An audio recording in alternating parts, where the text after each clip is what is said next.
10 வருஷம் ஆனாலும் புது சாரி மாதிரியே எப்படி இந்த சுங்குடி சாரிய மெயின்டெயின் பண்றது பார்க்கலாமா? எப்பவுமே யூசுவலா சுங்குடி சாரீஸ வந்து மெஷின் வாஷ் பண்ணவே கூடாதுங்க.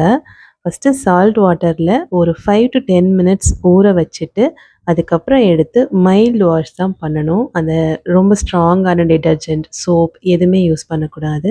மைல்டு பேபி ஷாம்பூ வாஷ் தான் பண்ணணும். பண்ணிட்டு ரொம்ப போட்டு பிழியாம அப்படியே எடுத்து நிழல்ல காய வைக்கணும். டைரக்ட் சன்லைட்ல எந்த காலத்துலயுமே சாரீஸ காய வைக்கக்கூடாது. உங்களுக்கு வேணும்னா ஸ்டார்ச் யூஸ் பண்ணிக்கலாம். ஆனா யூஸ் பண்ணாமலும் சுங்குடி சாரீஸ கட்டலாம்.